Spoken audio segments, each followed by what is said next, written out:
Las pruebas, que son muchas, hay familiares pruebas, pruebas en tu iglesia, en tu trabajo, con tus amistades, como matrimonio, con tus finanzas. Dios prueba el corazón. Y dice Santiago, no se sorprendan, no se maravillen de que de repente hay muchas pruebas. Y en lugar de que la oposición y las pruebas puedan menguar nuestro ánimo, dice Santiago, ¿verdad? Está probándose nuestra paciencia y nuestra fe.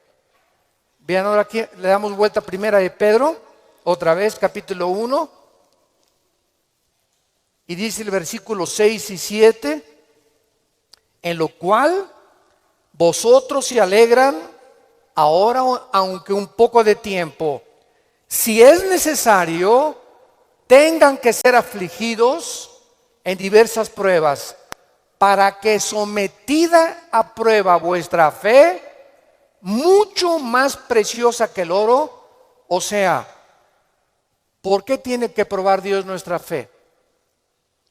Porque es lo más valioso que Dios nos ha regalado. Lo más grande que tenemos es la fe. Y si queremos agradar a Dios, lo tenemos que agradar a través de la fe. Porque sin fe es imposible agradar a Dios.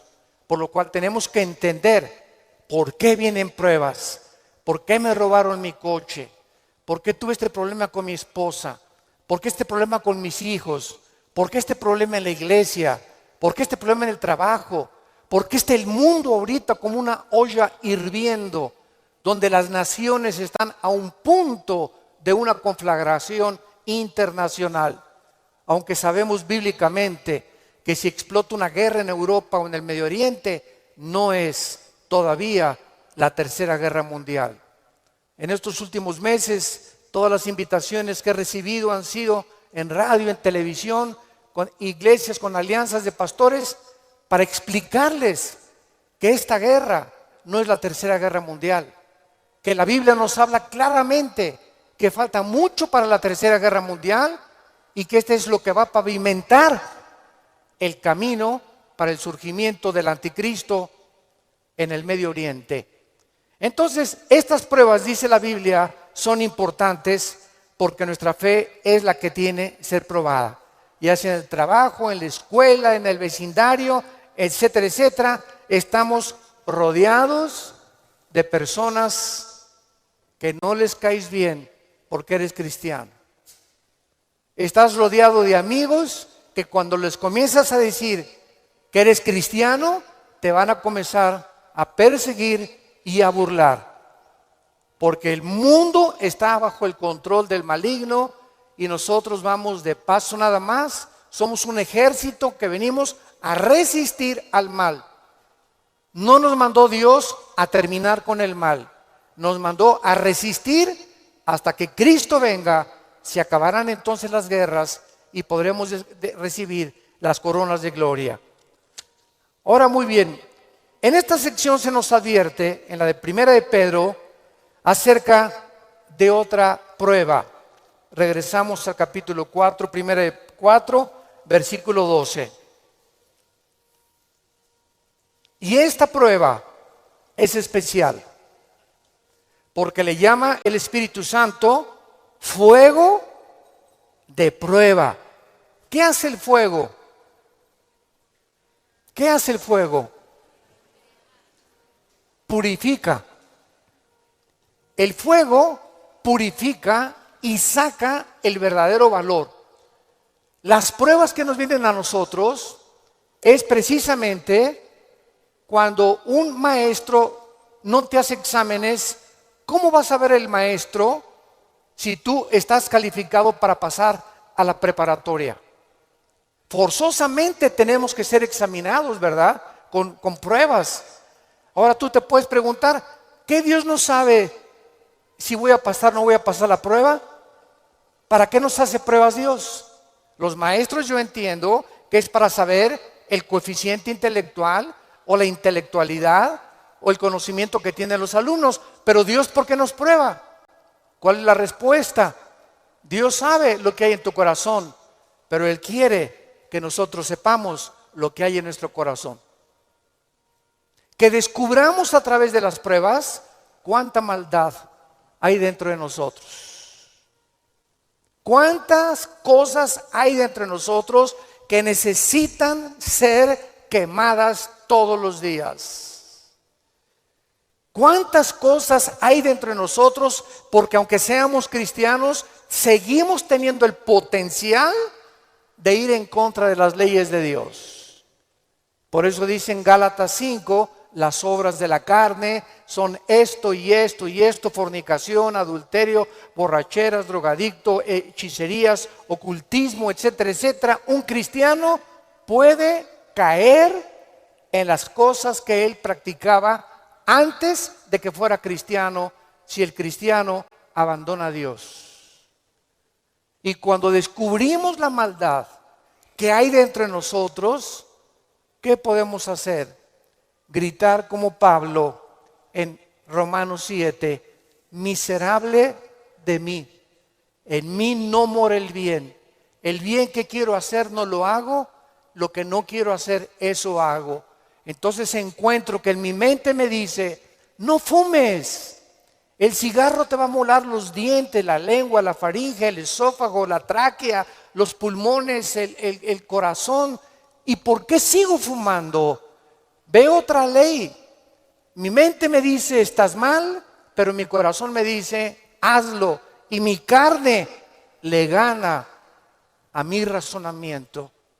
Y entonces Pablo dice, miserable de mí, y dichosos los que han descubierto esto. Oh Dios mío, ¿por qué volví otra vez a prender el canal de la pornografía? Yo no quería ver esa pornografía.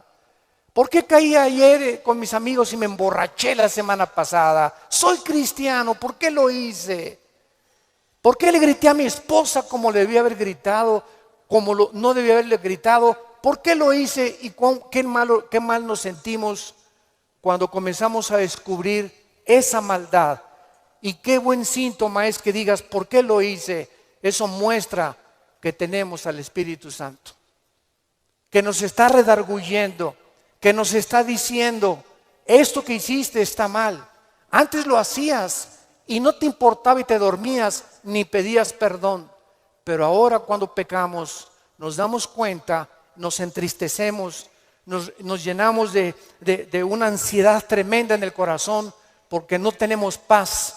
Es la paz que nos quita Dios hasta que vengamos a la cruz y le pidamos perdón y la sangre de Cristo nos limpia de todo pecado.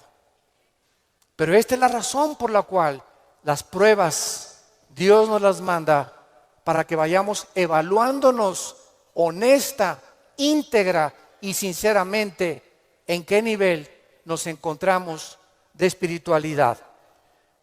Vayamos a Santiago capítulo 1 otra vez con este versículo y vamos a ver algunas verdades prácticas antes de desarrollar el pasaje que acabamos de leer. Veamos algunas verdades prácticas de las pruebas. En primer lugar, las pruebas son algo común en la vida cristiana. Dice Santiago, cuando os halléis en diversas pruebas. En segundo lugar, estas pruebas, van a venir en diferentes categorías. De repente, estás tranquilo, eres deportista, tomas vitaminas, estás perfectamente sano y te vas a hacer unos exámenes de sangre y las radiografías y la biometría hemática de sangre te dice el médico, tiene usted cáncer o tiene usted diabetes o padece usted un problema, ¿verdad?, renal, etcétera, etcétera. En el momento que oímos esa noticia, toda nuestra vida cambia. En ese momento dices, ¿qué me está pasando? ¿Cómo me pudo suceder esto a mí? Fue una prueba de fuego. O de repente tu hijo cayó y chocó. o tu hija se mató, o tu esposo se murió, o se cayó tu casa, o se incendió tu coche.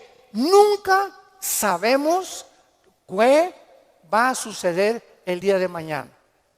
Entonces tenemos que estar preparados para entender que estamos en un mundo donde somos vulnerables y donde cualquier cosa puede suceder, y Dios lo va a permitir con un propósito siempre, siempre santo, que va a resultar para un bien.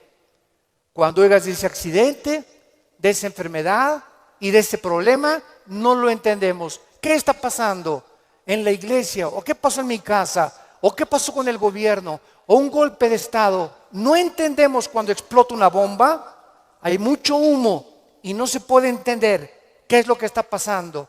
¿Qué verdad? No hay verdad. ¿Será mentira? ¿Será melón? ¿Será sandía? Y no es hasta que el humo se va, pasa una semana o 2 semanas, cuando comienzas a ver y a entender. Si tú en esa prueba, escúchame muy bien, durante esa prueba que estás atravesando, no te sueltas, pase lo que pase en tu vida. Si tú no te sueltas de Cristo, no te imaginas cómo Dios te va a bendecir, te va a fortalecer y vas a madurar espiritualmente como no te imaginas. ¿Qué se probó cuando te dijeron que estabas enfermo? ¿Qué se probó cuando oíste que te robaron tu coche? ¿Qué se está probando cuando perdiste el trabajo? Se está probando nuestra fe. ¿Cuánto confiamos en Dios? Cuando se va tu esposa o te abandona su esposo, ¿qué vas a hacer?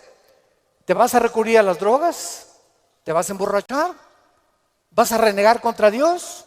¿Para eso soy cristiano? ¿Me quitaron mi trabajo?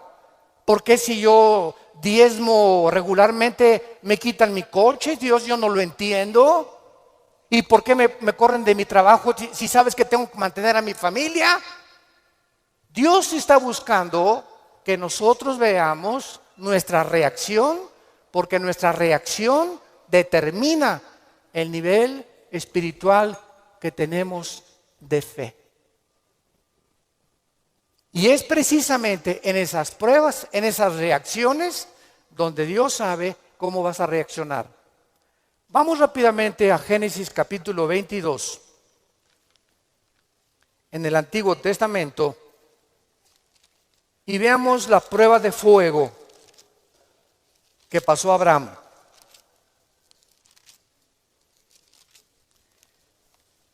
Abraham ya era un hombre maduro, ya tenía el hijo de la promesa, Isaac. Y Abraham se le llama en Romanos capítulo 4 el padre de la fe. Por algo será, ¿verdad? Por algo será, porque son las pruebas de fuego las que nos gradúan en el ejército de Dios. Las pruebas, no las muchas pruebas, nos van preparando, pero hay una prueba de fuego que es nuestra graduación. Cuando ya Dios se da cuenta que no importa lo que pase en tu vida, nunca te soltarás de Él. Nunca blasfemarás de su nombre, nunca te llenarás de rencor ni de amargura contra nadie. Hayan hecho lo que te hayan hecho o lo que nos hayan hecho, el veneno más grande que nos impide graduarnos es la amargura. Es el veneno más grande de la vida cristiana.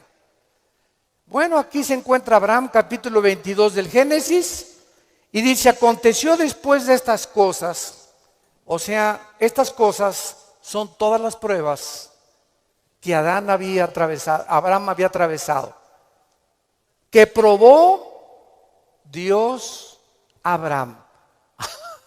Abraham podría decir: ¿otra? Oye, ¿otra, Señor? ¿Es juego? O sea, otra prueba. Pero quiero decirte una cosa, Abraham. Esta prueba, ¿verdad? no te imaginas, va a ser la bendición más grande para tu vida y para 1000 generaciones después. A los que les interese la palabra prueba en el hebreo, es la palabra nasá, con H al final. Cuando dice probó, es la palabra nasá. Escuchen lo que significa probar en el hebreo. Manifestar el corazón por medio de la presión.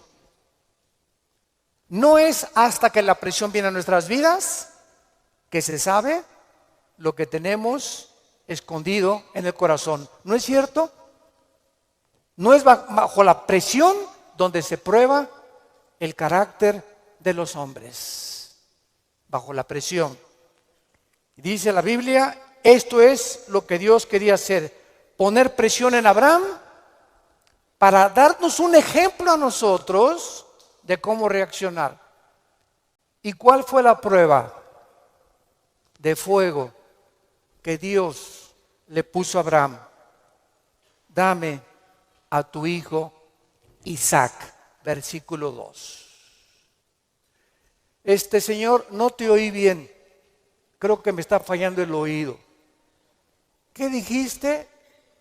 Que me des a tu hijo. Señor, ¿estás bien? ¿No necesitas un mejoral? ¿Me estás hablando? ¿Eres tú? ¿No será un demonio el que me estará hablando? Señor, tú me dijiste que este hijo era el hijo de la promesa, no era Ismael. Tú me prometiste que era Isaac y la semilla de Isaac, el esperma de Isaac, la descendencia de Isaac, donde el Mesías, el Salvador que has prometido, iba a venir. ¿Cómo me lo pides? ¿Y cuál es la respuesta de Isaías 55, 8 y 9?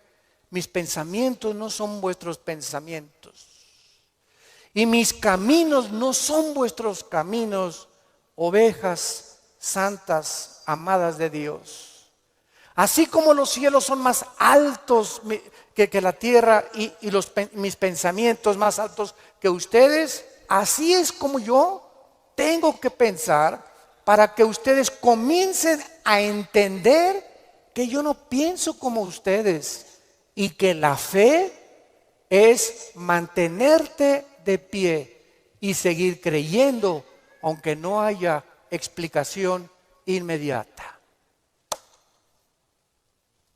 Señor, no entiendo qué pasó con mi casa, no entiendo por qué perdí el trabajo, no entiendo lo que está pasando, no entiendo esto, no entiendo aquello, pero como dijo Job, aunque tú me matares, seguiré confiando en ti. Y seguiré esperando y sabiendo que cuando se disipe el humo y entienda tus caminos, tienes algo mejor para mi vida. Esa es la fe. ¿Y qué hizo Abraham? No abrió la boca, no discutió. No vemos aquí que se puso al brinco con Dios. Abraham, Isaac, ven hijo mío. Muchachos, los siervos de Abraham, traigan la leña. Y entonces los dejó ahí en el monte a los siervos y agarró a Isaac y comenzaron a subir al monte Moriah. Escuchen, el monte Moriah fue donde Dios no perdonó a su hijo. Dios perdonó a Isaac, pero Dios no perdonó en el mismo monte a su hijo Jesucristo 4000 años después. Y cuando iban camino al monte, le dice Isaac a Abraham: Padre, ¿dónde está el sacrificio? Y Abraham no le dice nada. Dios proveerá.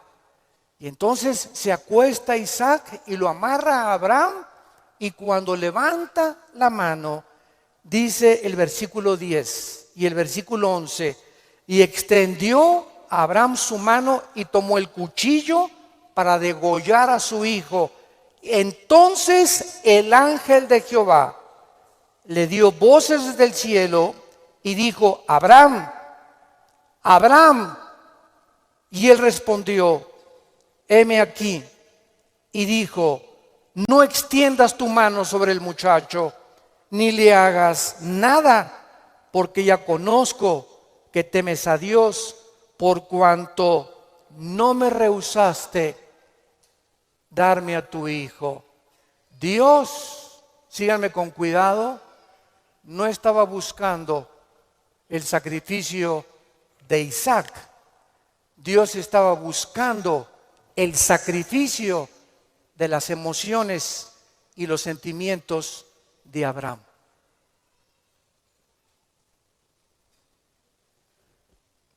Abraham tenía que pasar la prueba de morir a sus emociones y a sus sentimientos y amar a Dios con todas sus fuerzas y con todo su corazón, escúchenme, más que a su hijo.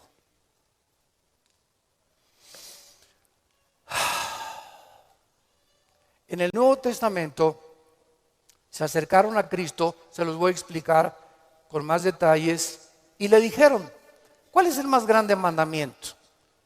Y contestó Jesucristo, amarás a Dios con todo tu corazón, con todas tus fuerzas y con toda tu alma, y a tu prójimo como a ti mismo.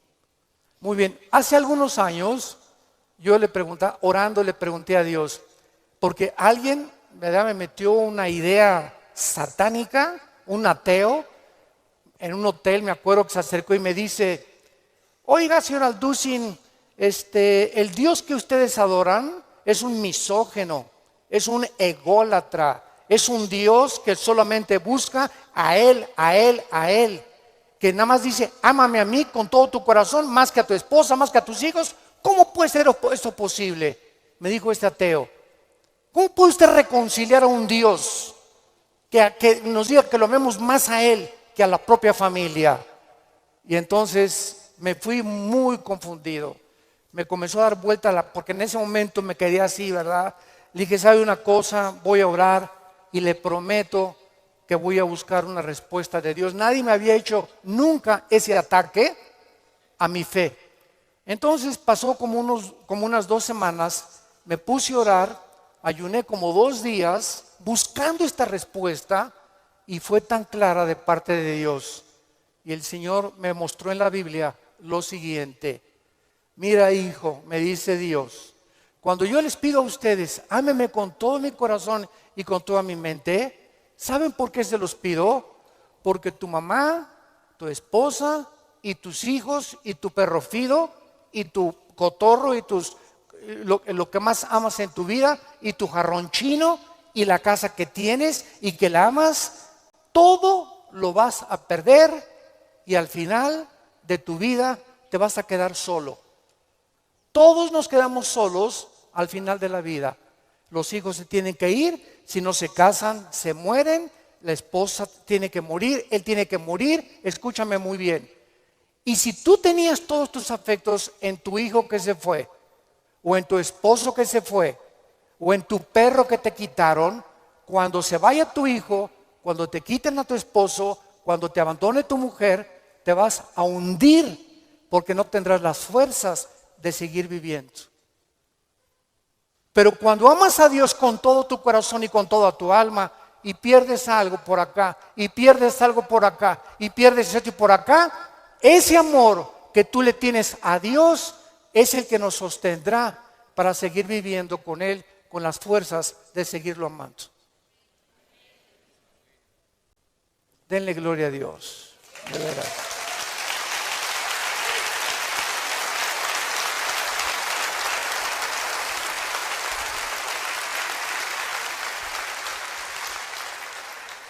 La fe es creer aunque no entendamos.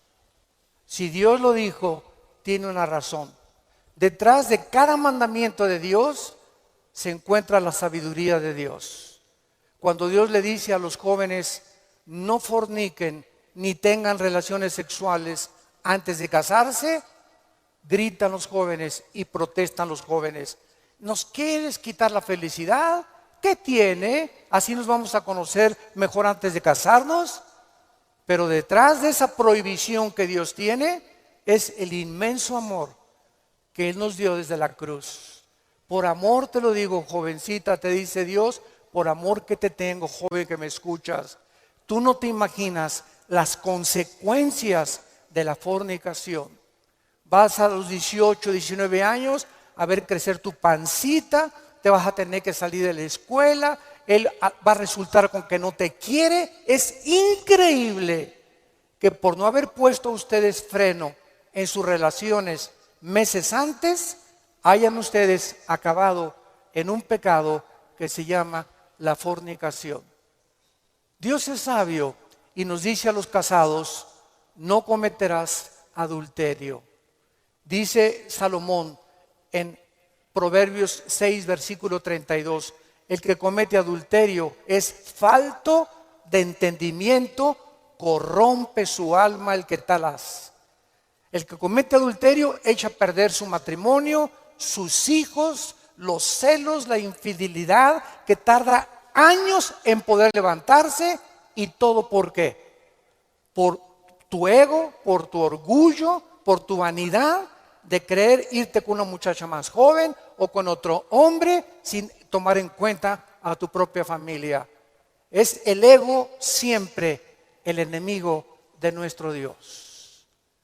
Dios sabe por qué nos da las provisiones que nos da, porque nos ama y quiere lo mejor para nuestra vida.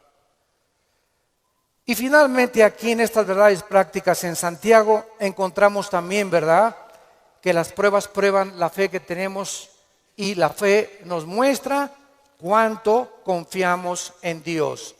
Dice en el Salmo capítulo 11, versículo 1 y 2. En Jehová he confiado. ¿Cómo decís a mi alma que escape al monte cual ave? Porque aquí los malos tienden el arco, disponen sus saetas sobre la cuerda para asaetear en oculto a los rectos de corazón.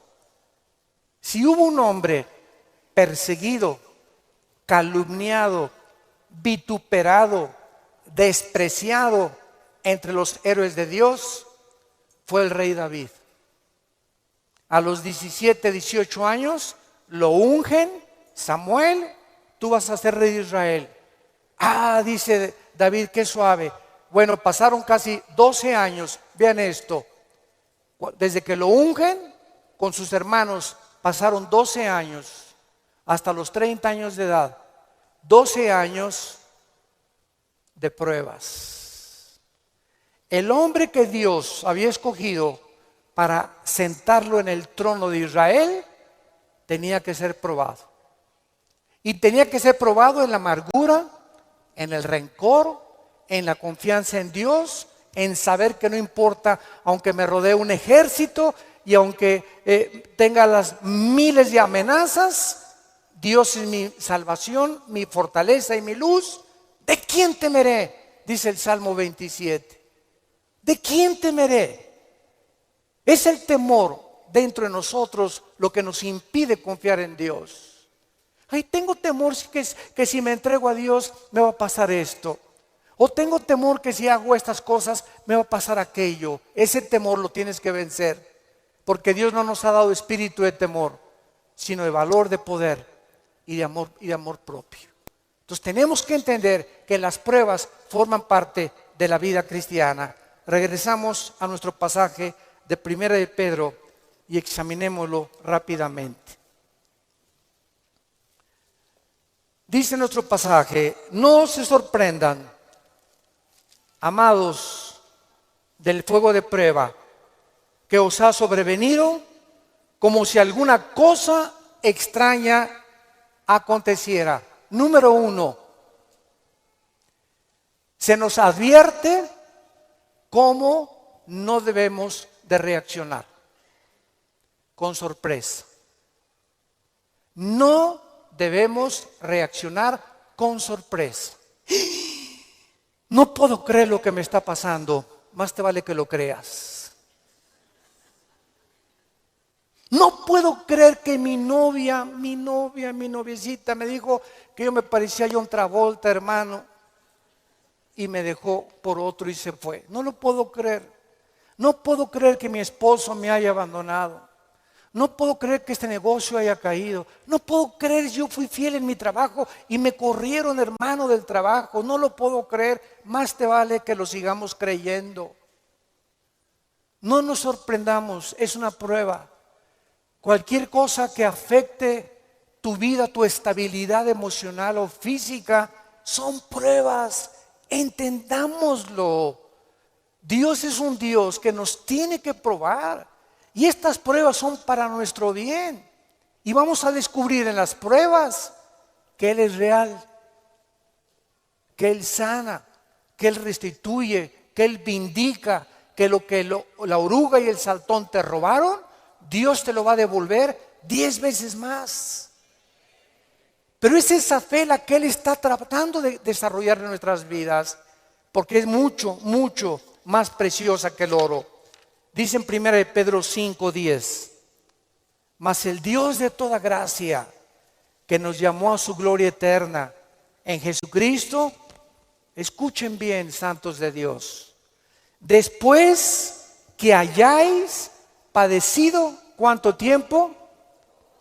No toda la vida es la inquisición por el amor de Dios. No toda la vida, como llegó una hermana, ay, pastor, ¿qué le pasa a doña Chole?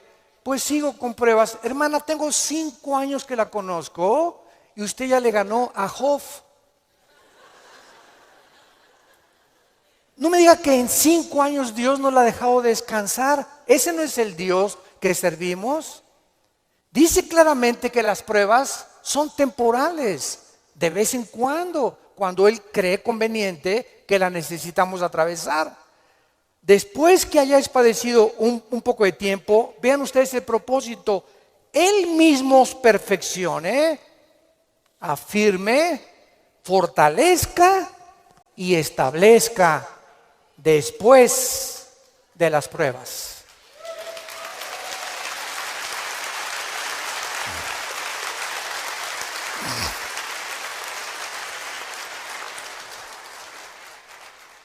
Ahora, veamos lo que tenemos que hacer.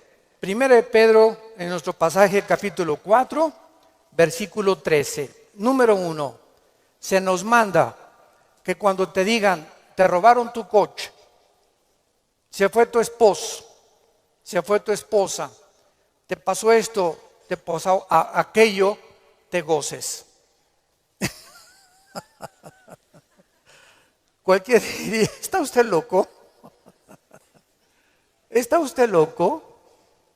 ¿Cómo me voy a gozar cuando me dijeron que tengo diabetes? ¿Cómo voy a gozar cuando me robaron la cartera del cristalazo? Hermano, ¿no está viendo cómo estoy? Que tengo aquí un martillo para encontrar el que me rompió el carro. Le voy a dar un martillazo en la cabeza si me lo encuentro. O mi esposo, ¿verdad? Con la cara de cocodrilo. Qué bueno que se fue el cocodrilo y que se fue, ¿verdad? Ten mucho cuidado que tu reacción sea de gozo. Y les voy a explicar lo que se encuentra detrás. Cuando Job llegaron y le dijeron, quemaron tu rancho, tus camellos, tus ovejas, tus vacas y tus hijos. Y estoy seguro, por la clase de esposa que tenía, que si ella se lo hubieran llevado, hubiera estado más contento. Y a propósito, Dios se la dejó a ella. Yo entiendo cada vez más a mi Señor. No por ti, mi amor, mi esposa no va a creer. Y entonces la esposa llega, ¿verdad? Y le dice a Job, maldícelo, maldice a Dios. Y contesta Job y le dice a la esposa, vean la calidad moral y espiritual y de fe que tenía este hombre en Dios. ¿Qué acaso recibiremos de Dios solo lo bueno y no lo malo? Bendito sea el nombre de Dios, porque Él da y Él quita en su soberanía. Qué tremendo, ¿verdad?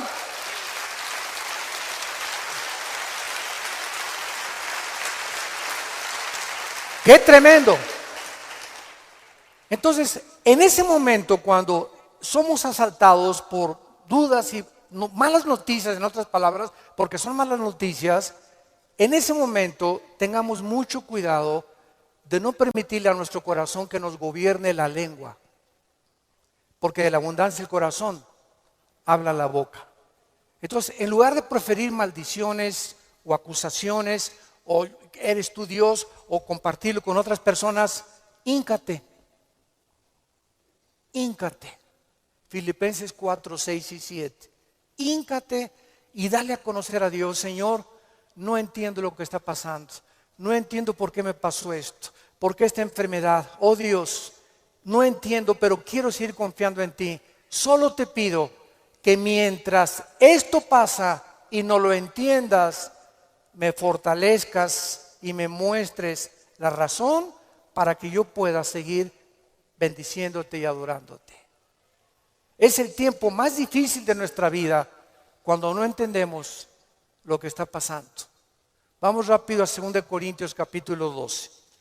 2 Corintios capítulo 12 y veamos lo que le pasó al apóstol Pablo y la forma como él reaccionó. 2 Corintios 12.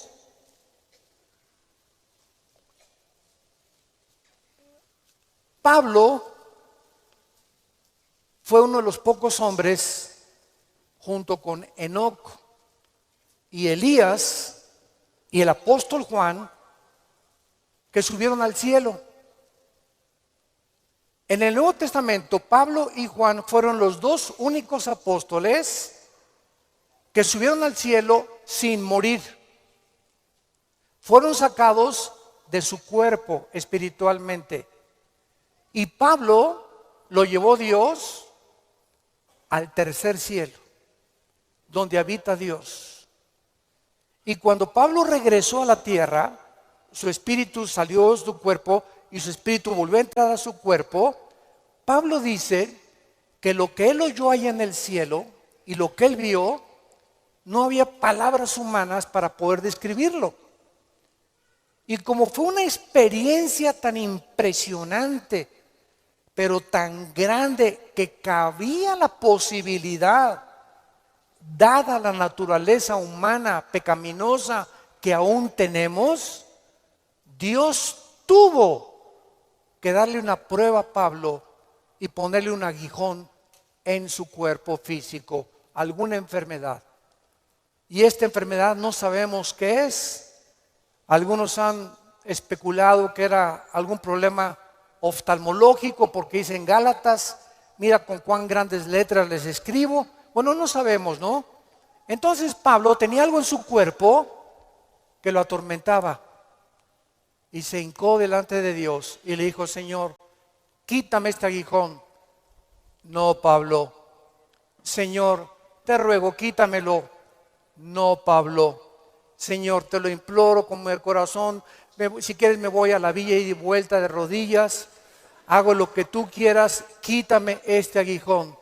Y Dios le contesta y le dice en el versículo 9: y el Señor me ha dicho, bástate mi gracia. ¿Por qué? Porque mi poder, y lo traduzco en el original griego, está en presente continuo. Mi poder se está perfeccionando a través de esta dolencia física que he permitido que tú tengas. Mi poder se está perfeccionando mientras tú estás sufriendo esta enfermedad en la que estás atravesando. Y entonces Pablo, cuando entiende detrás de lo que no entendía, ¿por qué Dios permite eso en su vida? Contesta Pablo y dice: por tanto, de buena gana me gloriaré más en mis debilidades, para que repose sobre mí el poder de Cristo. Hace poco mi esposa y yo estábamos en Dallas, y ¿se acuerdan de este muchacho que no tiene brazos ni piernas? Muchos de ustedes lo conocen. Bueno, su esposa es mexicana, de Chihuahua.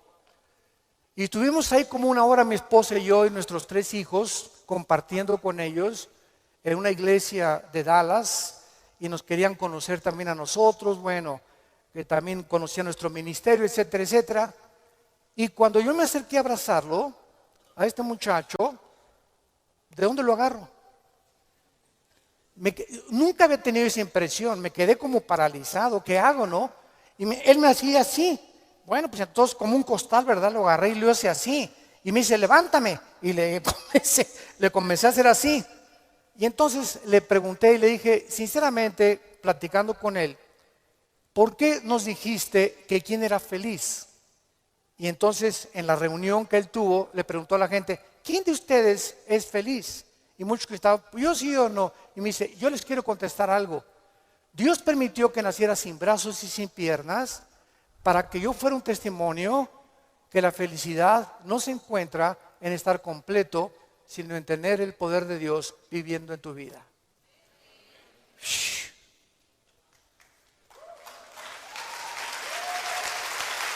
¡Qué tremendo!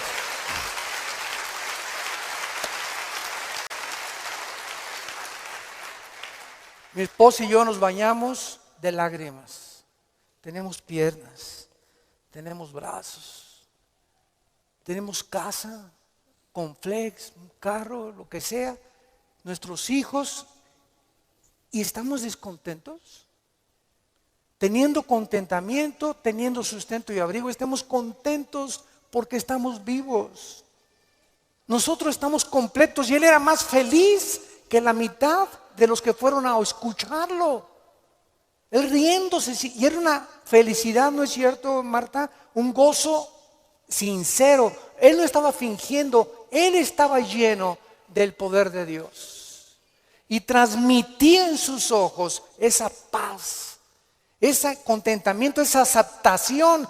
Él dijo que a los 12 años se quiso suicidar porque todavía no había aceptado a Cristo.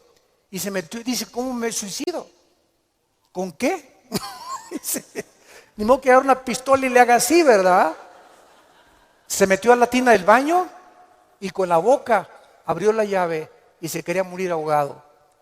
Y cuando estaba el agua subiendo, muchos de ustedes que ya no oído su testimonio, yo lo traigo grabado en mi iPhone, dice que en ese momento dijo, si yo me quito la vida, nunca podré compensarles a mis padres y los haré culpables a mis padres, porque siempre se lamentarán porque yo nací así, y si hay un Dios, nunca conoceré el propósito por el cual permitió que yo naciera sin brazos y sin piernas. Y apagó la llave y le dijo, yo no entiendo, al año se convierte a Jesucristo. Y ha ganado millones de almas. Dios dicen que hay uno entre 15 o 20 millones de seres humanos que nacen así. A este muchacho Dios lo escogió Dios para dar un mensaje al mundo. La felicidad no está en el dinero, ni en tener salud, ni en tener casa, ni en tener vehículos, sino si tú tienes a Jesucristo y la paz de Él que sobrepasa todo entendimiento. ¿Qué es la fe? Con signos de interrogación. Y vamos a tratar de desarrollar este tema que considero que tal vez es de lo más importante que existe elementalmente en la doctrina cristiana para poder comprender qué es la fe. La diferencia entre creer simplemente o la simpleza de la credulidad y la fe bíblica, que son totalmente opuestos. Dice Hebreos 11:6, pero sin fe es imposible. Esta palabra imposible significa que no existe ninguna otra manera de agradar a Dios. Ya sea que cuando yo obedezco el mandamiento, maridos, amen a vuestra esposa, la amo porque por la fe que Dios me ha puesto y me ha dicho que yo tengo que hacerlo. Si mi motivación no es la fe, no sirvo. Cuando yo doy dinero a la obra de Dios, tiene mi motivación que ser por fe, agradando siempre a Dios. Amo a mi esposa porque quiero agradar a Dios. Amo a mi esposo porque quiero agradar a Dios. Doy porque quiero agradar a Dios. Siempre, siempre la fe tiene que estar detrás de nuestras acciones. Y si la fe no está detrás de nuestras acciones, no estamos agradando a Dios. Es imposible. La palabra imposible, insisto, significa que no hay posibilidad alguna de agradar a Dios de otra manera. Fíjense qué importante es esta conferencia. Y a continuación dice el Espíritu Santo, porque es necesario, o es implícito, que el que se acerca a Dios, ¿cómo nos acercamos a Dios? Creyendo que Él existe. Si tú te pones hoy en la mañana a orar, Señor, te pido por mi hija, mira que tiene 3 días que se fue mi hija. Oh, Señor, no tengo trabajo. ¿Tú crees que te estás acercando a Dios con fe? Bueno, primero tranquilízate, cálmate, tómate un chocho tal vez, ¿verdad? Para que te aplaques, pero en un estado emocional donde está, Señor, por favor, etcétera, etcétera, es como si dijeras a Dios, tú no puedes, Señor, contestarme. Estoy lleno de aflicción y tú no puedes realmente contestarme. Pero yo me acerco a Dios y le digo, Padre, te doy gracias porque mi hija está en tus manos. Te doy gracias porque el trabajo que tengo por delante está en tus manos. Y gracias, Padre Santo, porque descargo mi corazón y al levantarnos de la oración, creemos que Dios nos escuchó. Pero si tú te levantas después de orar, con la misma aflicción, con la misma tensión, con el mismo estrés, con la misma ansiedad, vuélvete otra vez a hincar, porque no has agradado a Dios. A través de la oración, cuando nos acercamos a Dios, tenemos con nuestra acción, después de estar en la presencia del Rey, creer que realmente Él nos ha escuchado. Y además hay que creer otra cosa, que Él es galardonador. O sea que Dios nos va a recompensar todo vaso de agua que nosotros demos. Un simple vaso de agua a cualquier persona en el nombre de Jesús. Dios no es olvidador ni deudor para olvidar lo que Él nos tiene que dar, para bien o para mal. Muy bien, vamos pues en el versículo 1 a tratar de encontrar alguna definición que nos ayude a sentar nuestras bases de qué es la fe para comenzar a construir arriba del versículo 1. Es pues la fe, la certeza. La palabra upostasis, que se tradujo certeza, es sustancia. La fe es una sustancia, es algo real, es una seguridad. ¿De qué cosa? De algo que viene. De algo, no de algo que tienes ya. Porque si lo tienes ya, ya no es fe. Entonces la fe está relacionada con el futuro. Siempre, siempre con algo que no tienes y que viene. Y que tú tienes que estar seguro que viene. No tengo trabajo ahorita, tengo 3 días sin trabajo, 2 semanas sin trabajo, pero Jehová es mi pastor. Como decía mi esposa hace unos momentos, declaro que soy tu hijo, que nada me faltará, yo voy a mantener mi paz. Mi hijo se fue, mi hija se fue, no tengo trabajo, pero yo tengo la seguridad, la certeza que aunque no lo tengo ahorita, aunque no veo ahorita a mi hija que se componga, ni mi hijo que se componga, y aunque no veo ahorita prospectos del trabajo, lo creo, lo tengo seguro porque tú lo has dicho. No he visto justo desamparado a su descendencia que mendigue el pan. Yo sé que tú me vas a dar el trabajo, Señor. Yo sé que tú me vas a sacar adelante. ¿Por qué? Porque así lo dice tu palabra. Y esta seguridad que tú tienes, dice a continuación, es una convicción, aunque tú no lo estás viendo. Muy bien, vamos pues a tratar de explicar más claramente esto. La fe está relacionada con el futuro y con lo invisible. Con lo futuro y con lo invisible. Porque es algo que esperamos en el futuro, ya sea en 3 horas, 4 horas, mañana, pasado un mes, un año, no sé. y al mismo tiempo es algo que no podemos percibir con nuestros 5 sentidos. En el momento en el que nosotros veamos algo, ya no es fe. Porque la fe está relacionada con lo invisible. En el momento que lo veo, ya no es fe. Por eso cuando alguien dice, si yo veo un milagro, voy a creer, esto es la antítesis de la fe. Porque es totalmente lo contrario. Primero tenemos que creer, como lo vamos a ver, para ver. ¿Me están siguiendo? No es ver para creer, sino creer primero para que después puedas ver la gloria de Dios manifestada.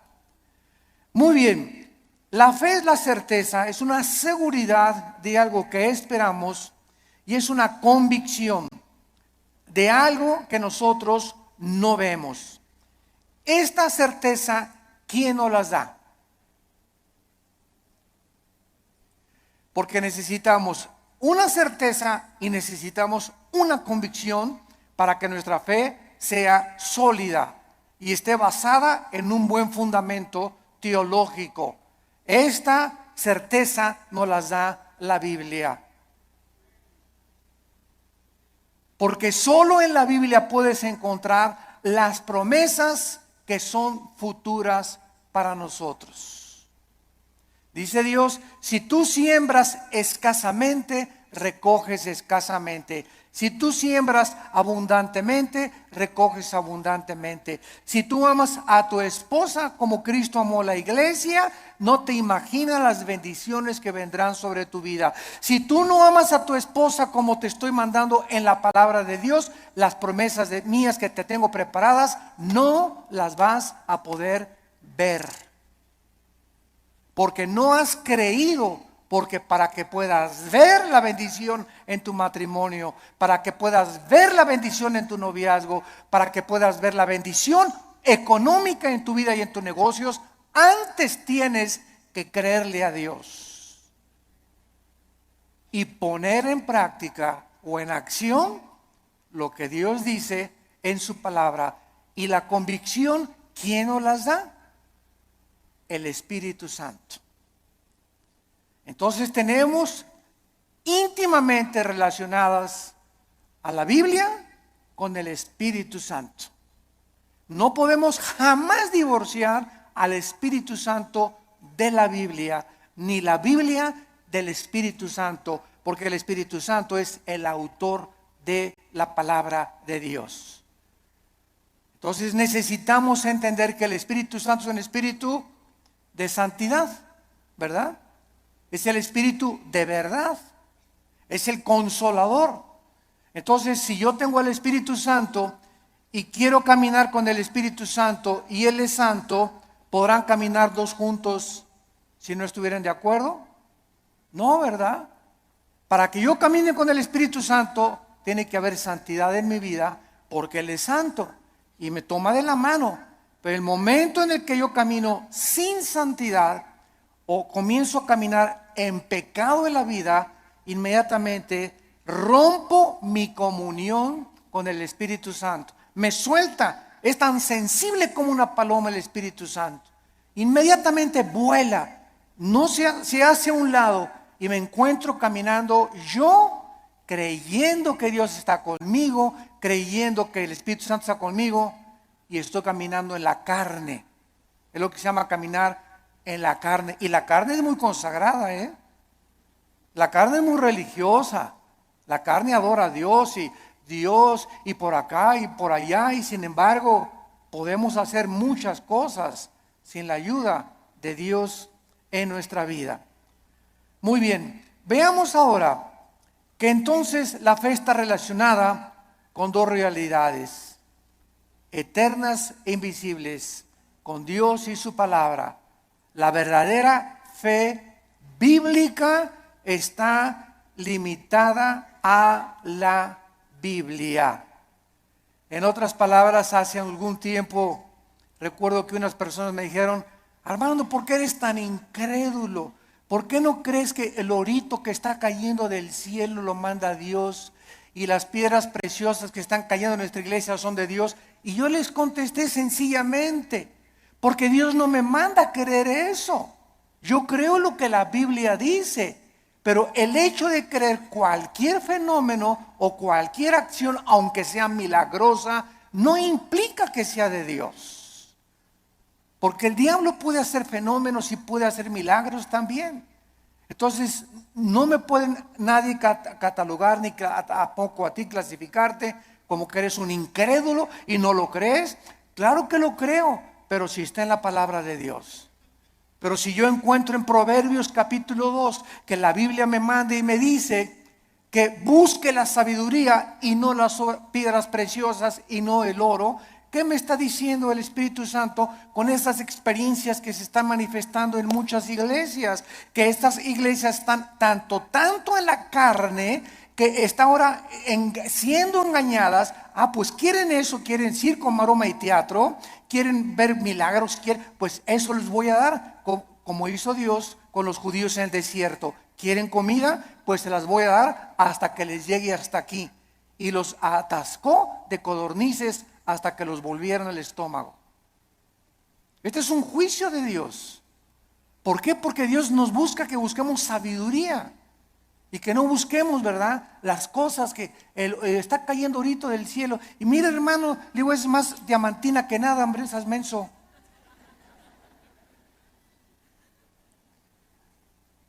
La fe está relacionada, está íntimamente ligada a la Biblia. Nuestra fe no es un trapo ungido. Hermano, voy a ir al río del Jordán. Y cuando vaya a Israel, voy a meter una botellita, el agua del Jordán, y me la voy a traer y me la voy a echar cuando esté enfermo. O la voy a poner ahí, ya casi una veladora. Voy a traer agua del Jordán y me voy a bautizar del río Jordán. El agua del río Jordán y el agua del río Bravo, y el agua del río Nilo, y el agua del río Támesis en Inglaterra, es exactamente igual. El río Jordán no tiene propiedades milagrosas. Es el agua de un río donde hace 2000 años el Señor Jesucristo fue bautizado, pero el agua no tiene nada de milagroso. El río es como cualquier otro río, y el hecho que Jesús y el Bautista hayan bautizado ahí no significa que va a ser agua milagrosa. Estamos retrocediendo otra vez a Roma, a la agua bendita. Antes entraba a la iglesia y le metía la mano y me hacía por mí agua bendita, porque le hicieron así y le atribuían propiedades milagrosas. Esto se llama hechicería. Esto es vulgar hechicería. Atribuirle a un objeto, a agua, trapitos o cualquier cosa, poderes milagrosos. Esto es hechicería. Los brujos usan cosas y collares y amuletos, talismanes, patas de conejo. Todo eso está relacionado con el mundo del ocultismo, no con la Biblia. Y les hablo tan claro como el azul del cielo hoy en la mañana, sin tapujos y derecho y a la yugular. Ya no podemos andar con rodeos. Ya no podemos andar diciendo que tenemos que hablar al pan pan y al vino vino. Tú tienes que entender ya claramente qué es la fe. Y ya no estar poniendo un objeto como hace algún tiempo. Me venden un trapito y ahí va la gente y compra el trapito ungido. O te mando este anillo que lo compré en Jerusalén. O este collar que tiene propiedades, y porque este predicador en tal parte lo anunció, y van y lo compran y se lo cuelgan y le atribuyen propiedades milagrosas. O ponen el trapito debajo de la almohada y se les va a quitar el dolor de cabeza, o va a traer que la maldición se va a ir de su casa. Todo eso está relacionado con el mundo de la hechicería. Eso ya no es fe. Y esa hechicería está entrando a las iglesias cristianas. ¿Por qué? Bueno, hace 2000 años en la iglesia de Gálatas, en Gálatas 5, versículo 1, el apóstol Pablo, si alguien no lo cree, les dice a los Gálatas, ¿quién los fascinó para no oír la verdad? Y esa palabra fascinar en el griego es hechizar. La iglesia de Galacia estaba hechizada, estaba controlada por demonios que habían entrado en falsos maestros y pastores que esta iglesia tenía y que les estaba enseñando a los cristianos. Es que no es suficiente la muerte de Cristo, necesitas circuncidarte, no necesitas poner árbol de Navidad, no necesitas hacer estas cosas, necesitas ahora agregarle a la obra de la cruz algo extra. Cuando la Biblia dice que cuando Cristo murió en la cruz del Calvario, se finí, caput, se acabó, consumado es, no hay nada que agregarle a la muerte de Cristo para el perdón que hemos recibido. Tratar de, después de la gracia de Dios, decir que necesitamos hacer ciertas cosas para completar la obra de Cristo, estamos llamándole que fue incompleta la muerte de Cristo. Y esto es una herejía. Hace algún tiempo, bueno, más bien no algún tiempo, hace algunos días, me entrevistaron en un programa de televisión. Y una de las preguntas que siempre me hacen en Colombia, en Guatemala, donde quiera que voy es, ¿qué se pierde la salvación? Siempre me preguntan esa pregunta. ¿Por qué? Porque el 65-70% de la cristiandad cree que se pierde la salvación. ¿De dónde sacaron esta doctrina? De un hombre llamado Jacobo Arminio, que enseñó, y porque hay 5 versículos de la Biblia, nada más 5 contra más de 500 versículos en la Biblia que enseñan que la salvación no se puede perder, además que es ilógico teológicamente. Entonces estos 5 versículos parecen enseñar que la salvación se pierde, como si que te borraré del libro de la vida y que te apartaré y la rama, Juan 15, serán cortados, etcétera, etcétera, que parece indicar que la salvación se pierde. O segunda de Pedro capítulo 2, 22 al 24, que el perro regresa a su vómito, la puerca lavada a lavarse en el lodo. Pero sin embargo, cuando estudiamos estos versículos, nos damos cuenta que los sacaron de su contexto. Miren, es tan simple como esto. Cuando una persona dice que se pierde la salvación, ¿qué está diciendo? Síganme con cuidado. Está diciendo que al llegar al cielo, Pedro le va a decir, a ver, Pancho Pantera, ¿por qué te voy a dejar entrar al cielo? Y tú le vas a contestar, por la gracia de Dios, más me porté bien. Igual a la salvación. Esto es lo que se está diciendo. O sea que la gracia de Dios no fue suficiente. Ahora que ya soy salvo, necesito portarme bien, porque si no me porto bien, pierdo la salvación. Entonces, ¿qué salvación nos dio Dios? ¿Temporal o eterna? Dicen Hebreos 9 y Hebreos 10 que nos hizo eternamente perfectos y santificados. En el momento que recibes a Cristo, recibes la eternidad.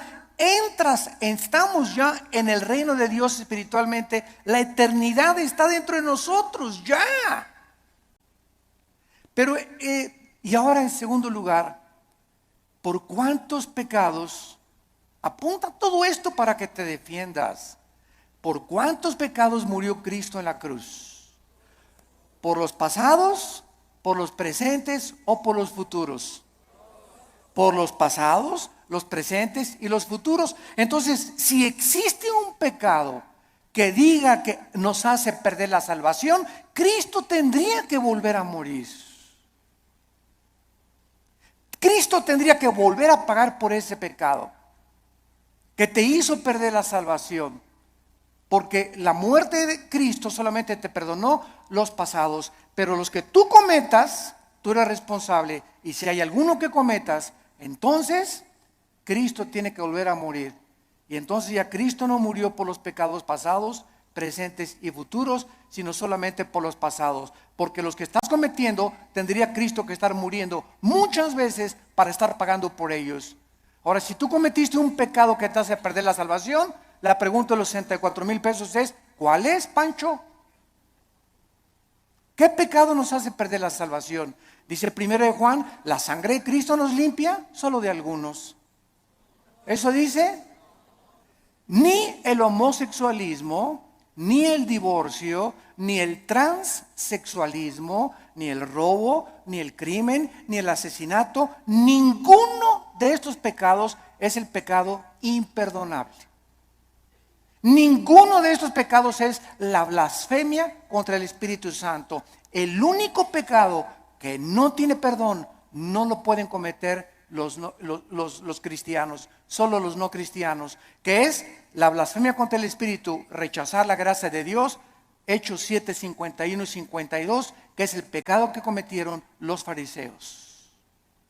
Que después de oír al Hijo de Dios, después de oír la predicación de la palabra, no te quiero, no te quiero, no te quiero. Pero un cristiano, 1 Corintios 12:2, no puede por el Espíritu ni siquiera blasfemar o maldecir al Espíritu Santo. Antes de ser cristianos, todos blasfemamos el nombre de Dios. Todos blasfemamos contra el Espíritu Santo antes de ser cristianos, ¿no es verdad? Todos cometimos pecados tremendos. Ahora, cuando nos muramos, otra pregunta, cuando nos muramos, ¿cuántos van a morir perfectos? ¿Dónde está San Anastasio por aquí? O Santa Rita de Casia. Cuando muramos, vamos a morir en pecado. A lo mejor hoy en la mañana le grité a mi esposo y me muero a las 2 de la tarde, ya me morí en pecado. A lo mejor hiciste una mentira a las 3 de la tarde y te da un ataque al corazón a las 7 de la noche, ya te moriste en pecado. Te pasaste un alto, ya te moriste en pecado si chocas. Todos nos vamos a morir con algún cierto de pecado, pero esos pecados ya fueron puestos en la cruz del Calvario. Entonces tendríamos que ir al purgatorio para pagar por esos pecados con los que morimos y no los pudimos confesar. Todo esto es absurdo y irracional teológicamente. Y podemos continuar así con los pactos, con la gracia. ¿Qué es la gracia, no? Entonces decir que se pierde la salvación es decir que es la gracia más portarme bien o hacer buenas obras para poder entrar al cielo. La fórmula está equivocada totalmente. Estás reprobado químicamente en la teología. La fórmula es la gracia más nada igual a la salvación. Las buenas obras que nosotros hacemos no son para salvarnos. Ya Cristo pagó por todas mis malas obras pasadas, presentes y futuras. Mis buenas obras que ahora hacemos, síganme con cuidado, Virgen del Socorro. Las buenas obras que nosotros hacemos después de la salvación solamente son para la entrega de recompensas o la pérdida de recompensas en el tribunal de Cristo. El cristiano ya no va a ser juzgado por sus obras en cuanto a la salvación, sino en cuanto a las recompensas. Y la fidelidad va a ser altamente recompensada por Dios. Un vaso de agua que hayamos dado, lo que hemos hecho en el nombre de Dios, pero no está relacionado ya con la salvación. Ya hemos sido justificados por la fe, ya hemos sido santificados y ya hemos sido glorificados desde antes de la fundación del mundo.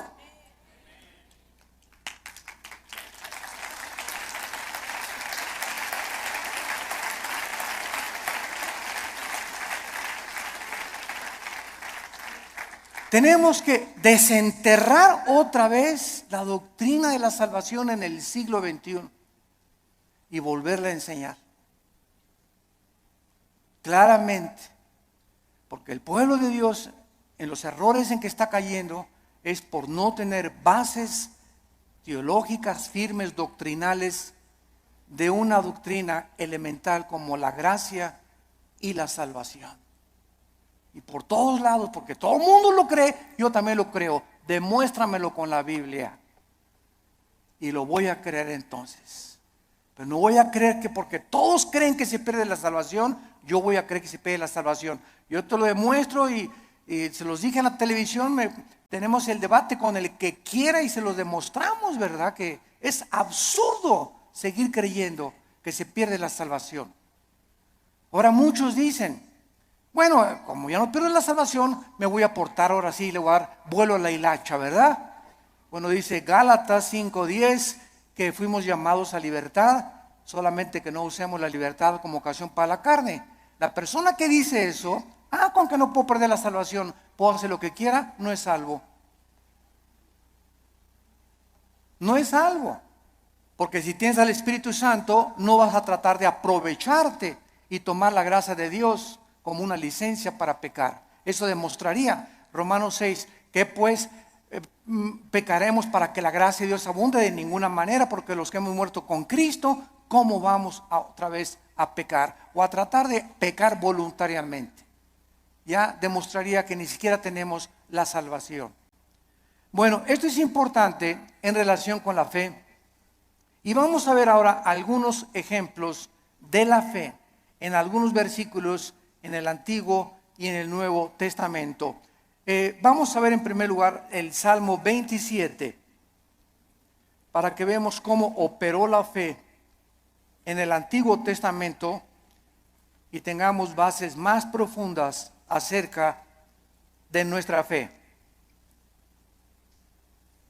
Vuelvo a repetir, la fe está relacionada con el futuro y con lo invisible. La antítesis de la fe sería ver. Porque caminamos por fe, no por vista. La vista queda excluida de la fe. Y si camino por vista, está excluida la fe. Una de otra están excluidas. No pueden ser las dos verdad. O camino por fe sin ver, o veo y ya no camino por fe. ¿Está claro? Es muy importante aceptar este concepto. Si caminamos por vista, ya no necesito la fe. Si camino por fe, no necesito la vista. Cada una excluye, insisto, la otra. Esto es contrario a lo que el mundo dice. Ver para creer. Esa es la filosofía del mundo. Esa es la dimensión en la que el mundo se mueve. Nosotros hemos entrado a otra dimensión totalmente que dice lo contrario, que necesito primero creer para poder ver. Dice el Salmo 27, versículo 13, cuando David se encontraba afligido, perseguido por Saúl, sin trabajo, escondido en una cueva, criticado, sus hijos de David se volvieron contra él. Bueno, el pobre David, ¿verdad?, tenía todo tipo de tribulaciones iguales a las que tenemos muchos de nosotros. Y David nos manifiesta y nos exhibe una verdad preciosa. Y dice el Salmo 27:13, hubiera yo desmayado, me hubiera tirado la toalla, me hubiera yo desalentado, ya hubiera querido ya ni siquiera ser cristiano, ya ni siquiera quería ir a la iglesia, ya estaba harto. Si yo hubiera mantenido esta actitud mental, hubiera yo desmayado. Me hubiera tirado ya al suelo, ya no quiero ni siquiera vivir. Estoy harto de todo, de mis papás, de la iglesia, de esto, del gobierno, y sobran cosas que nos pueden llegar a pensar esto. A menos que, repito, seas San Anselmo. Pero todo cristiano llegamos a estar, ¿verdad?, hasta, decimos vulgarmente en México, hasta el gorro. ¿No te has sentido así? No levante la mano. Porque yo estoy seguro que todos la levantaríamos Si no has experimentado esto, lo vas a experimentar cuando estés casado, o cuando no estés, o cuando nazcan los hijos, o cuando nazcan los nietos, pero hay muchas épocas en la vida en la que nos llegamos a sentir tan oprimidos por los problemas que ya no quisiéramos ni siquiera vivir. ¿Quiénes son los suicidas? Las personas que se les ha cerrado totalmente el mundo, se han sentido sin ninguna ventana, sin ninguna luz, sin ninguna esperanza, sin ninguna solución más que dejar de vivir. Escaparse por una puerta falsa. Y dice David que él había llegado a esa situación. Y entonces encontramos lo que lo salvó: si no creyera. Si no creyera, ¿qué veré? Primero, ¿qué cosa? Creyó. Y después venía la vista. Si yo no hubiera creído que voy a salir de esta situación y que Dios me va a mandar otro esposo, otro novio, que viene el trabajo, si yo no hubiera creído en las promesas de Dios, ya desde cuándo me hubiera aventado desde el puente hasta abajo. ¿Qué es lo que nos sostiene? Creer lo que Dios nos ha dicho. Esa es la fe, lo que nos ha dicho en su palabra. ¿Hubiera yo desmayado si no creyes? Y dice 1 Pedro 1:5 que somos guardados por el poder de Dios mediante la fe. En otras palabras, cuando nos encontremos así, y créame que muchas veces al mes yo llego así en la noche, en la mañana cuando me levanto, con el Señor, cansado, ¿verdad? Con problemas, presiones emocionales, el mundo, el petróleo, la caída del dólar, problemas aquí, problemas allá, familiares. Bueno, sobran cosas para desalentarnos en la vida, sobran cosas para amargarnos, sobran cosas para desilusionarnos. Entonces ahí es cuando, en lugar de que te desmayes y te rindas y digas, tiro la toalla, me bajo del caballo, ya no quiero, andamos así con el caballo, cayéndonos del caballo. En ese momento recuerdo: oh Señor, tú eres poderoso, tú eres grande, soberano. Y comienzas a sentir otra vez en el caballo y agarras las riendas. Señor, aunque no lo vea, y aunque vea todo que se está cayendo y no vea soluciones, y vea el cuadro oscuro a mi alrededor, oh Dios, yo sé que tal vez hoy en la tarde o mañana veré tu bondad. Me vas a sacar del pozo de la desesperación, me vas a pintar un nuevo futuro, vas a solucionar mis problemas, y por eso sigo en mi caballo y rajámonos pinto, échele velocidad y vamos adelante. No te me rajes, México lindo y querido.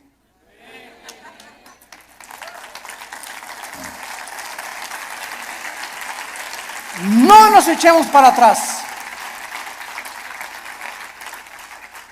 Vamos 2-0. Pues ya. Puro gringote de 1.90, 1.95. No, ya no la hacemos. ¿Cómo que no la hacemos? ¿Cómo que no? Ya, dile, ¿cómo que no la hacemos? Y eso de veras nos infunde ánimo. Porque es un cuadro físico de lo que espiritualmente debemos hacer nosotros. Crecernos al castigo. Ya no hay trabajo. Y nadie me quiere. Y me dicen risitos de oro, pero tengo nariz de corcholata. ¿Sabes una cosa? Bueno, ¿por qué comenzamos a sentirnos así? Porque estamos viéndonos en el espejo, porque estamos viendo la situación, porque estamos caminando por vista. Olvídate y desconéctate de lo que ves y lo que por tus 5 sentidos entran, y conéctate con la palabra de Dios. Diario ven a la Biblia en la mañana, cargar las pilas, la energía. Chupa la fuerza espiritual que Dios tiene para nosotros, que es la que nos va a sostener. Nos separamos de la Biblia y nos vamos al suelo. Hebreos 11:27, otro ejemplo en el Nuevo Testamento de Moisés. Hebreos 11:27 dice así: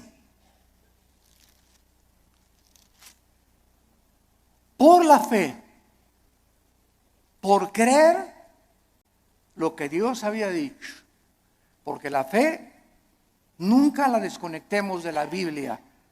Por creer lo que Dios ya había revelado en su palabra en el Antiguo Testamento, Moisés dejó Egipto. Si él hubiera sido guiado por sus emociones, vean ustedes, el temor,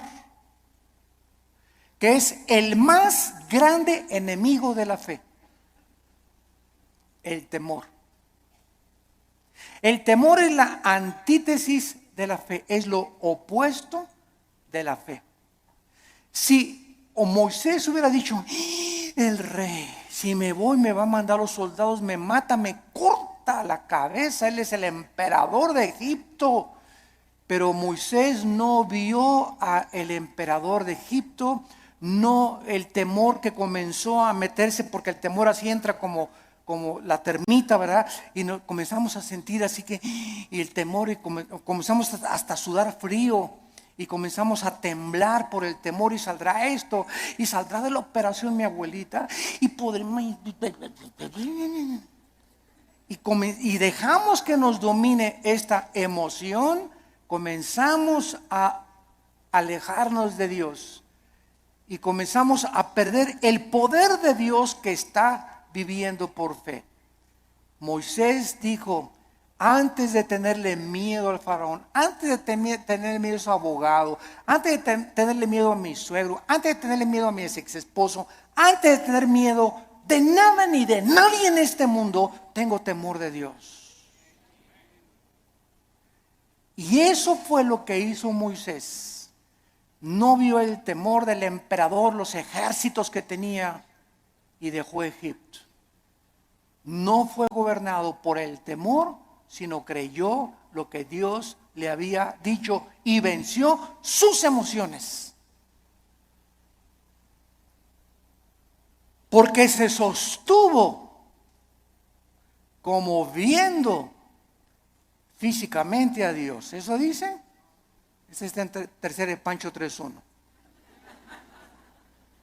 Porque se sostuvo viendo algo que no se veían con sus ojos, ni se experimentaba empíricamente con sus 5 sentidos. Se sostuvo por algo que nadie podía ver, pero él sí podía ver, y podemos ver los cristianos, que es a Dios.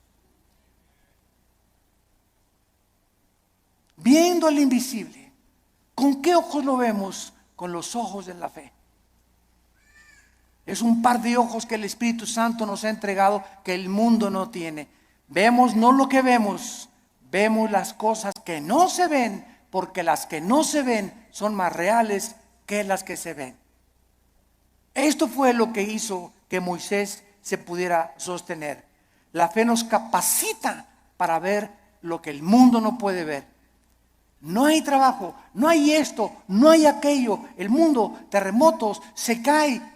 Ahora que fue el terremoto de Japón, no sé si vieron ustedes un video de los muchos que han pasado, que primero el terremoto, el tsunami y el puntillazo, la fuga de gas radioactivo. Y pasaron a una japonesita que era cristiana, como de 80 años de edad. Y está la japonesita en el video caminando y dice, aquí estaba mi casa.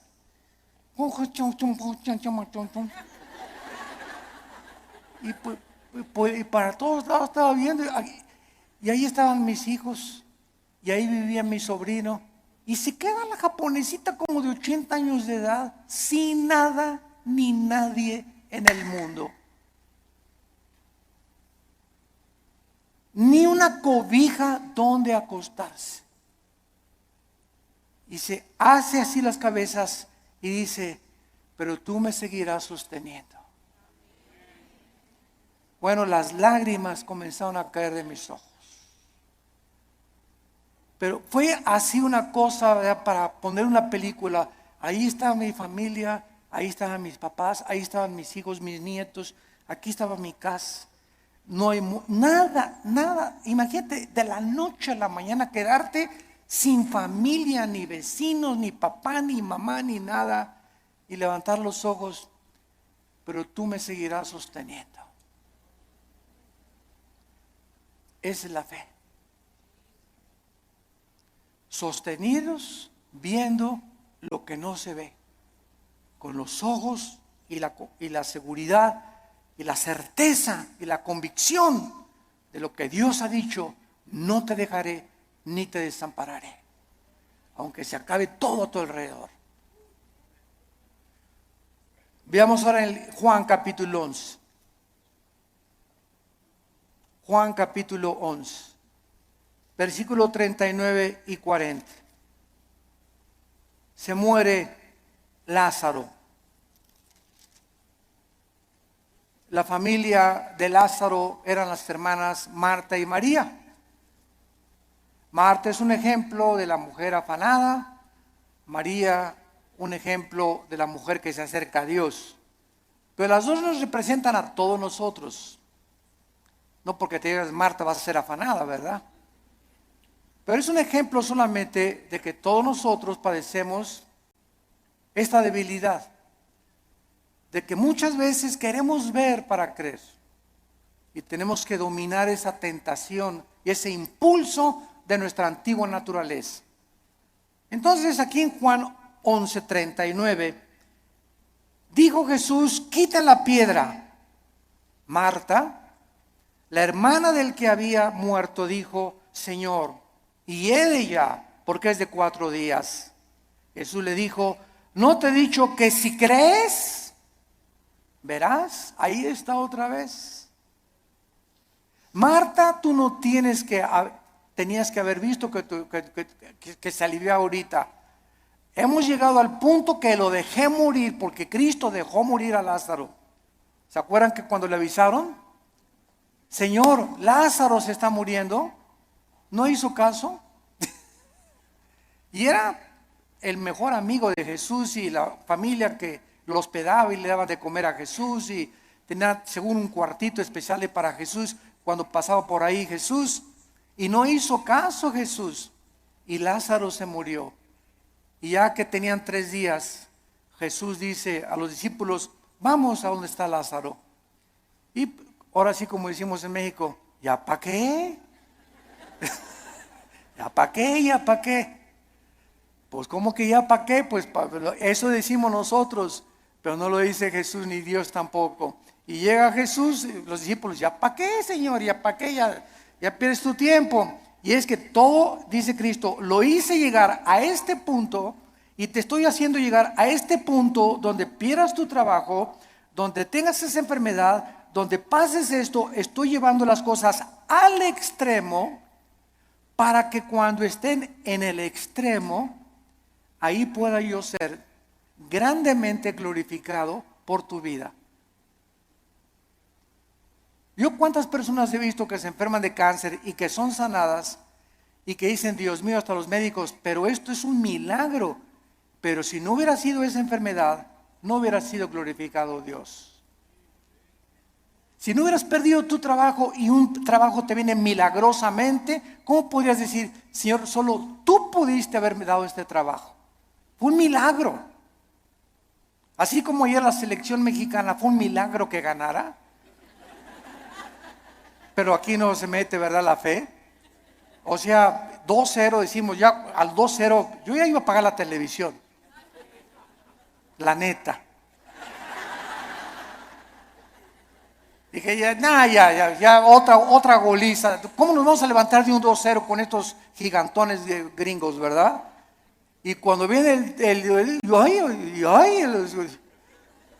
y te das cuenta, ¿no? Que, caray, digo, lo que no parece, se puede convertir en una realidad.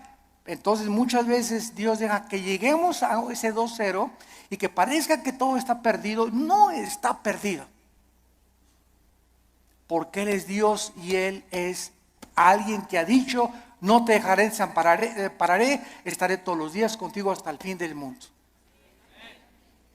Podemos, aunque perdiere mi padre y mi madre, con todo Jehová no me dejará. porque Él es nuestro sostén. Y le dice Cristo a Marta, si tú crees, vas a ver la gloria de Dios. Tenemos que ver espiritualmente para poder creer. La gloria no puede venir hasta que no creamos. Por ejemplo, en el área económica, en el área matrimonial, en el área de relaciones sociales, en el área de nuestras amistades, en todo esto se cumple primero creer para ver. Dios le dice a los maridos, amen a su esposa. Tú amas a tu esposa sacrificialmente y comienzas a quitar todas las imágenes de otras mujeres de tu vida, etcétera, etcétera, y ve Dios tu fidelidad mental y espiritual, porque los pensamientos no le engañan a Dios. ¿Qué hace Dios cuando un hijo está haciendo lo que la Biblia dice porque quieres agradar a Dios? Te bendice. No te imaginas cómo te bendice. Señor, pero que tú ya tiene 20 kilos de más, Señor. ¿Cómo? ¿No puedes cambiar una llanta vieja por una nueva? Como dicen en Guanajuato, ¿verdad? Y sabes una cosa, que cuando estamos casados no es solamente la pasión. La pasión dura la luna de miel 3 o 4 días y dura también en el triunfo del amor. Pero todas esas pasiones que tú ves y esos enganches que se dan, esas cosas, no duran. Y claro que nos seguimos besando y todo, ¿verdad? Pero entonces ya entras al matrimonio y ya entras a un nivel donde no solamente es pura pasión, hay problemas y bajadas y comienzas a entrar a una madurez donde maduras con tu esposa y te das cuenta que es una relación que tiene que durar toda la vida hasta que la muerte nos separe, porque está basada en un cordón de 3 dobleces, que es Jesucristo. Entonces ya no está basada tanto en el físico como en una relación espiritual, porque los matrimonios que duran son los matrimonios que los dos son discípulos de Cristo. Cuando dos caminan hacia Dios, es como un triángulo. Dios está en la punta del triángulo y aquí está el hombre y la mujer. Cuando el hombre y la mujer caminan los dos siguiendo a Cristo, cada vez están más cerca el uno con el otro, porque más cerca están de Dios. Y ya podemos vencer esas cosas de cámbiame, la verdad. O es que no vas a tener Miss México toda tu vida. ¿Qué querías, verdad? Que tu esposa te durara así. Tiene que dar a los 50 años tu esposa, a los 60 años tu esposa. El cuerpo se deforma, igual él tiene panza de Santa Claus ya también, ¿verdad? Pero nos seguimos queriendo. Entonces nuestra antigua naturaleza demanda ver para creer, puesto que depende de los sentidos, pero no de la palabra de Dios. Y veamos en penúltimo lugar 2 de Corintios 4. 2 de Corintios 4, versículos 17 al 18. Y dice el apóstol Pablo, esto es tremendo. Estamos tratando de encontrar la fe en el Antiguo y en el Nuevo Testamento en algunos pocos versículos. 2 de Corintios 4, 16 y 17 al 18. Por tanto, otra vez dice Pablo, no desmayamos. Qué peligroso es darnos por vencidos. Qué peligroso es tirar la toalla en la vida cristiana. Qué peligroso es desesperarnos.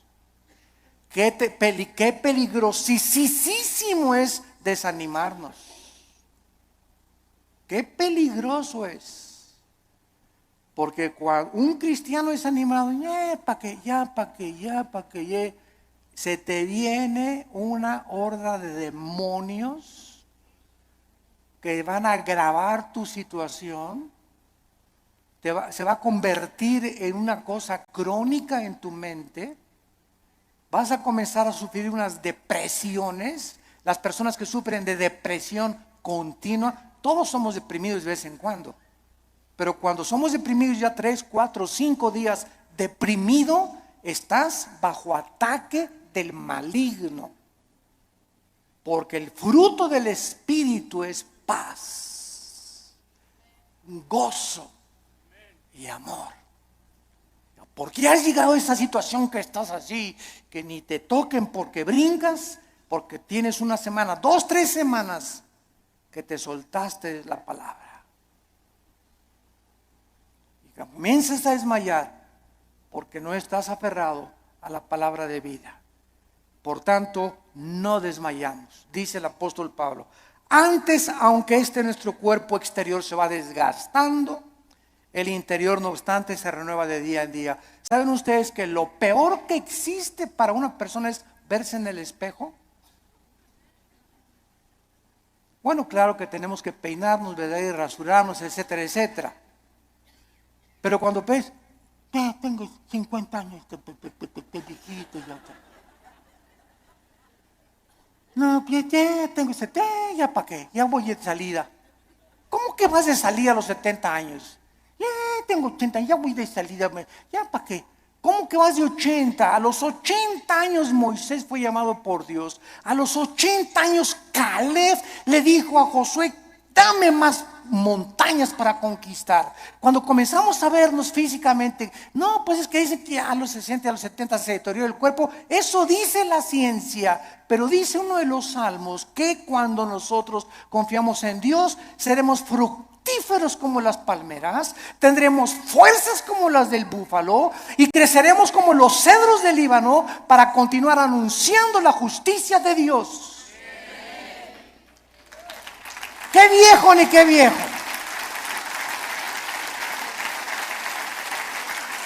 Dejemos que nuestro cuerpo se siga desgastando. Yo les he hablado tantas veces de nuestra abuela materna que murió hace algún tiempo, de 97 años de edad. Mi abuelita, 97 años de edad, no usaba bastón. Nunca se convirtió a los casi 80 años de edad, después de haber sido 30 años presidente de la Acción Católica de México. A los 80 años de edad, vivió todavía 17 años más a los 97 en sus 5 sentidos. Y se levantaba a las 7 de la mañana, se emperifollaba y se ponía su loción Sanborns, se cubría todo, ¿verdad? Y caminaba, era la loción famosa en aquel tiempo, ¿verdad? Y la más barata también. Y estaba a los estudios y la llevaba a los estudios en la mañana y en la tarde. ¿Ahora dónde vamos, hijito? Me decía a las 5 o 6 de la tarde el domingo. Le digo, abuelita, tú a tu casa y yo a la mía, le decía. Porque todavía traía cuerda a los 95, 96 años, traía cuerda todavía, porque, a ver, y vamos a ver una película mejor de Walt Disney, ¿no? Y llévame a cenar, abuelita, que me desgastas, abuelita, me dio más de 50 años de edad, pero ¿qué era lo que la sostenía ella? Y que era nunca, siempre el gozo, siempre contenta, ¿verdad? Regañando a todos y por aquí y por allá. Se parece mucho a mi mamá ahorita, ustedes la conocen, a la generala y mamá, ¿verdad? Sobre todo los que van a Liti, pero esa es energía que necesitamos tener. Y no estar, ya tengo, cacle, cacle, cacle, cacle. El interior se va renovando. Y este cuerpo corrupto vas a echar a los gusanos y al panteón y vamos a resucitar. Así como una semilla contiene un árbol y fruto y ramas, esa semilla, ahí está todo. Así cuando se siembra va a resucitar en un cuerpo glorificado. Y nos vamos a ver, y cuál cacle, ni qué nada, ¿verdad?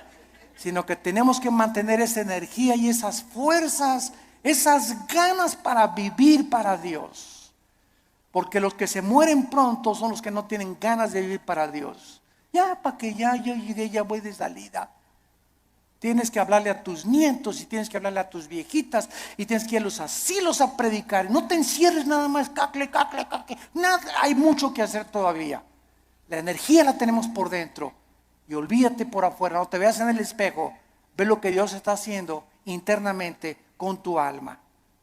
Dice Pablo, porque esta leve tribulación momentánea, miren nada más cómo considera Pablo la vida. En primer lugar, los problemas, las aflicciones y los sufrimientos son leves. Dice Pablo, es como si un mosquito me hubiera picado. Todo lo que he sufrido, las pedradas, la persecución, me arrastraron, mis hijos me dejaron, a mi esposa las violaron, fui castigado por Dios. David y Pablo, todo lo que sufrió y lo encerraron en la cárcel, todo ha sido leve y además temporal, momentáneo, porque Pablo no veía y como un perro,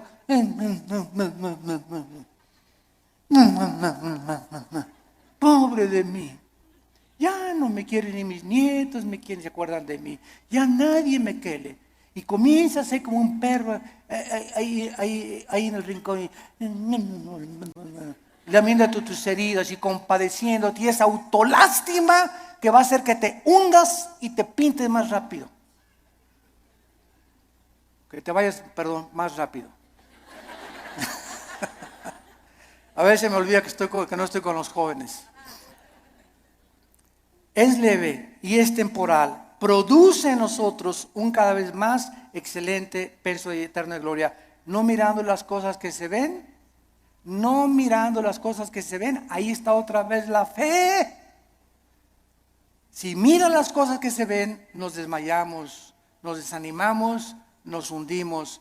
Miremos las promesas de Dios, sino las que no se ven, porque las que se ven son temporales, pero las que no se ven son eternas. Gracias por tu palabra, Señor. I'm just me, and you're just you. But somehow, that's everything we need.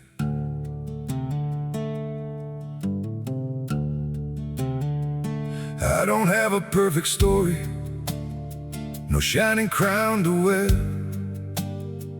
just a heart that keeps on choosing you in every prayer. You're not made of fairy tales, you're not some distant dream, just the one who feels like home in ways I can't explain. I'm just me, and you're just you.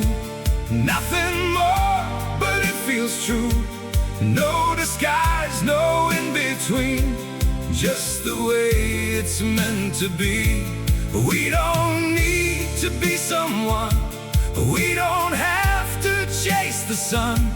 In this world so wild and free, you belong with me.